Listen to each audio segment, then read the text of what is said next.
We're here today with Alexa Flexibility, and we're going to talk about how to use the position sit to help students increase their upper back and shoulder flexibility for more advanced students. So when this student gets up, and Kevin, you want to bring your feet in just a little bit closer so you have a little bit more range there. Good.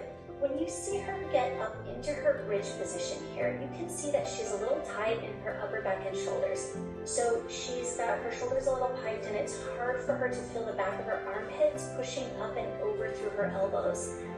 So we're going to use that sit position here. She's going to push her bum down and diagonal towards her wrists to help her shoulders push back. So she's thinking about lengthening her armpits towards the wall.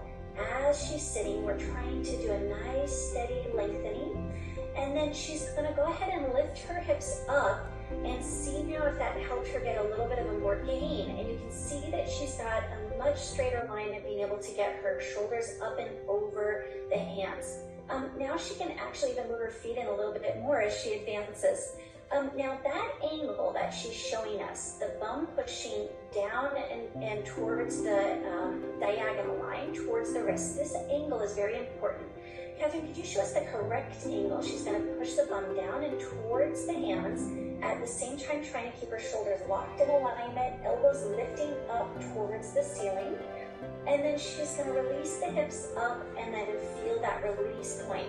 Now, what I would like to show you is if the angle is incorrect. So if she's pushing the bum directly down towards the floor, you can see that it just crunches her and actually pulls her off of her shoulders. So it's going to be doing the opposite of getting her in. Could you lift up out of that and show us the correct way again? So from here, she's going to go to the diagonal push, and it's a connection piece where she's lifting the bum, the hips and the bum back and towards the wrist. At the same time, she's thinking up and back with the shoulders. So let's talk about different ways to progress in using the sit position. So one of the wonderful things about this is there are so many different progressions we can get the students going with. One thing is that if students are struggling with bent elbows, or they have elbow hyperextension or carrier's elbow, you're going to find that using the elbow variations with sit are going to be easier for those students and give them more flexibility without them having to fight their elbow alignment at first. Then you're going to notice when they go up on hands, it's going to be easier.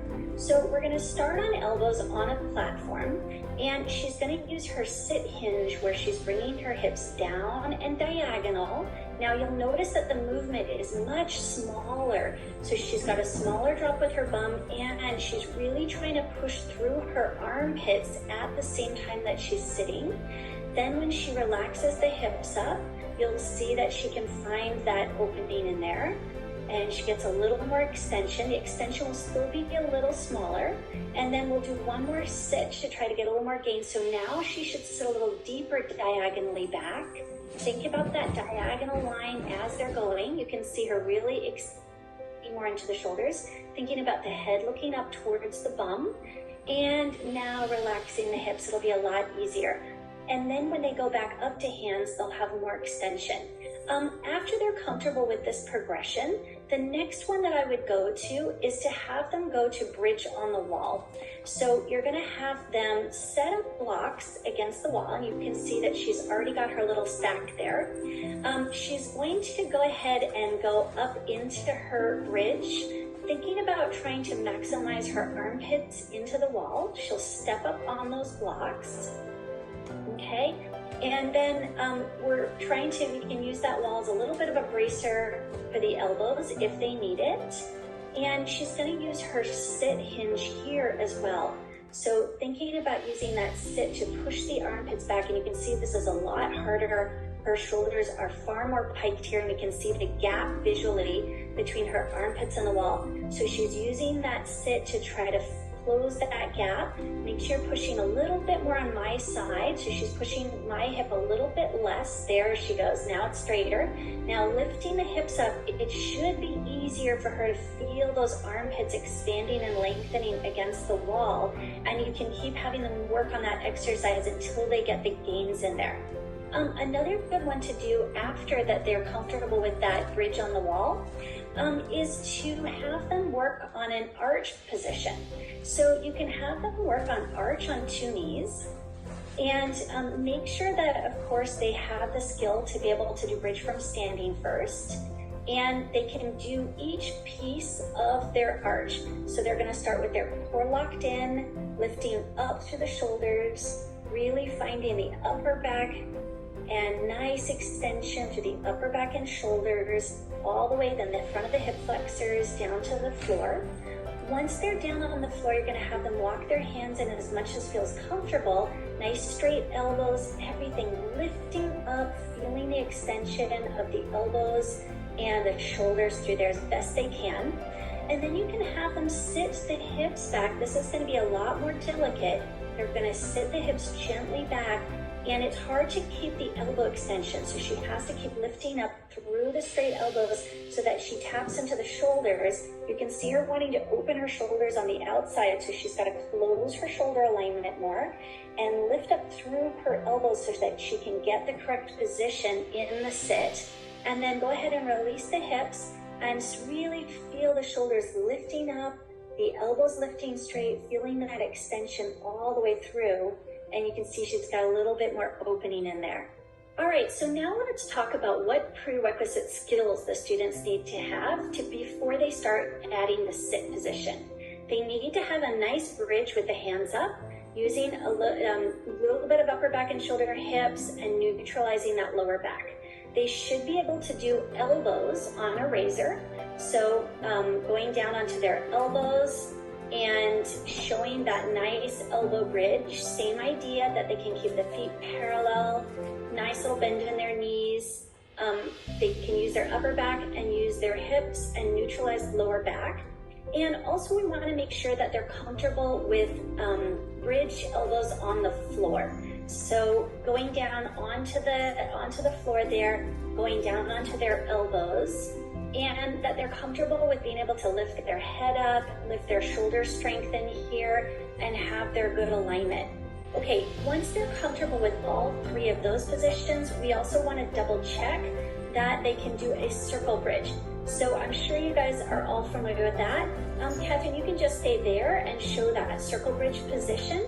So she would start with her hand, lifting her hips up, using her upper back and shoulders, not overusing the lower back, and then being able to come down from that with a nice strong core position. So finishing her circle by going the other direction and using core, core, core to come down. Okay, so one of our first prerequisites is to make sure that the students have really good core strength and a good understanding of how to access their core, which is also really important. So we want to make sure, the reason we want to have that good core strength is because we want to make sure that when we go into the back flexibility positions and we add that sit, the students are not going to be dropping into their lower back during the exercise. We want their lower lumbar to be protected. So the stronger their core is, the more protected they're going to be in that. We want to check that they can do a good variety of all different types of core exercises. So making sure that they have their crunches, their planks, all different levels and control of exercises, adding the legs into the core as well, so they feel that connection and they're going to be ready to go.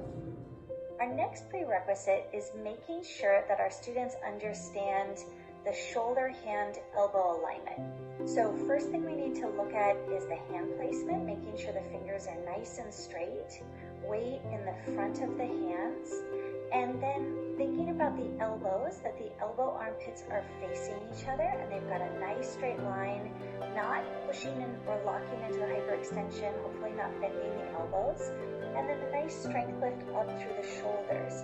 When they have the understanding here, just sitting on their knees, we can take that to bringing the arms up above the head. So we can have them turn around and sit down on the floor, arms up above the head, and pulling the fingers down, just like we would have in our bridge position, thinking about making sure the hands are even.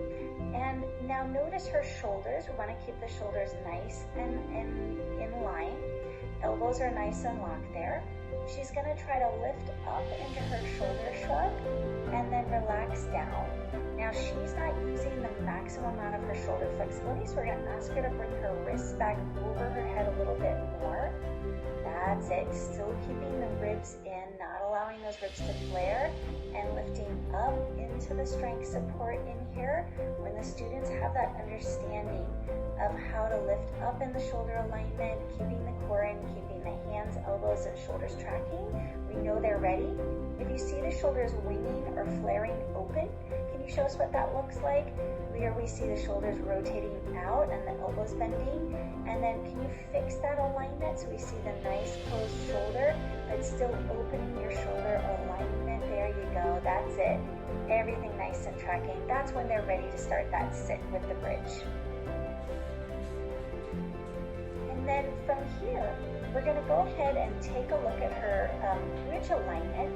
And when we see that they can control that same alignment in their bridge, so she's able to do it on the floor, she's able to do it in the position, we want to see that same nice tracking alignment in her bridge, hands, elbows, and shoulders.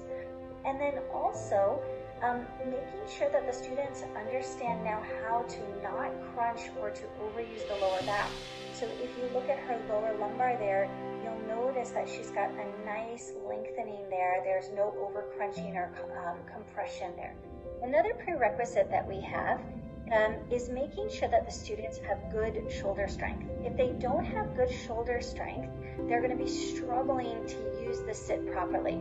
Shoulder shrugs against the wall, really having them lift up into the shoulders, holding at the top, is a good exercise. Another good one is having them do a tuck hold in between two chairs. So you can have them hold one hand on each chair and lifting up their tuck, really focusing on holding the strength from their shoulders and from their abdominals. Making sure if they have hyperextension, you can see she's pushing into her hyperextension a little bit, softening the elbow and making sure you've got the correct angle and nice lifted heels. The next exercise that's a good one for this is plank hold, but using the physio ball for this. So having them go up into making sure that they've got their feet up on that ball, a nice flat line with their plank, good strong lifted shoulders, shoulders right over the wrists, and focusing on building that good strength.